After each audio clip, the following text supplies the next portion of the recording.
Bonjour et bienvenue dans cette première vidéo autour des plantes. Je m'appelle Isabelle, je suis herbaliste et au sein de l'équipe Kenvad, mon objectif est de vous faire découvrir l'utilisation des plantes médicinales. Aujourd'hui, nous allons réaliser un macérat huileux de pâquerette. Alors la pâquerette, vous la connaissez bien, vous l'avez au jardin, c'est Bellis perperis, c'est une plante de la famille des astéracées. Les astéracées sont une grande famille botanique dans laquelle on va retrouver par exemple les camomilles ou le calendula, dont on aura peut-être l'occasion de reparler. Ce macérat huileux va vous être utile contre les douleurs rhumatismales, mais aussi c'est un excellent tenseur de la peau, donc on peut l'utiliser sur le visage, alors de préférence de nuit, c'est assez gras comme vous préférez, et c'est aussi un excellent tenseur du buste, donc n'hésitez pas à l'utiliser au quotidien. Alors pour ceci, vous allez donc récolter les capitules floraux, ce qu'on appelle les fleurs en fait, de pâquerette, que vous allez placer dans un bocal à peu près pour avoir à peu près cette quantité-là.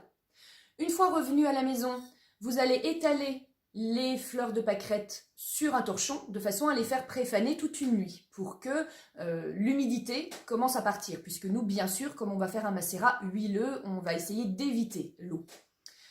Une fois le préfanage réalisé, vous remettez les fleurs dans votre bocal et vous complétez avec de l'huile de façon à ce que la totalité des fleurs soit recouverte.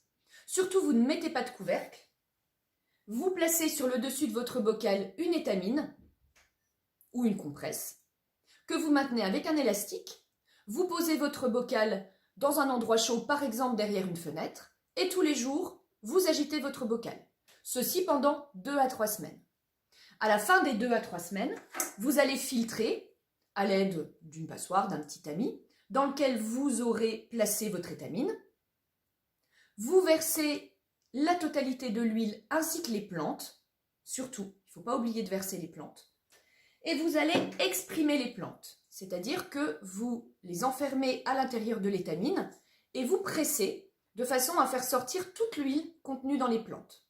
Vous récupérez cette huile dans un saladier que vous laissez décanter une nuit, de façon à ce que s'il y a encore de l'eau, elle se retrouve au fond de votre saladier.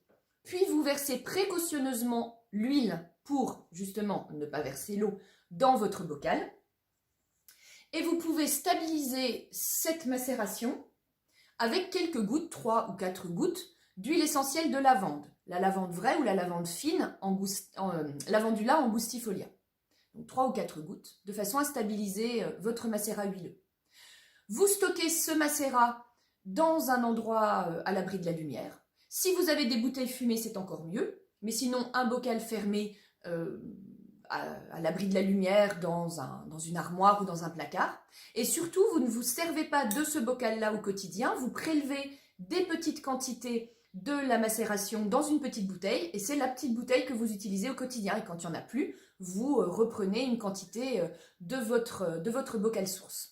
Voilà, j'espère que cette recette vous aura plu et je vous retrouve dans une prochaine vidéo pour d'autres petites astuces.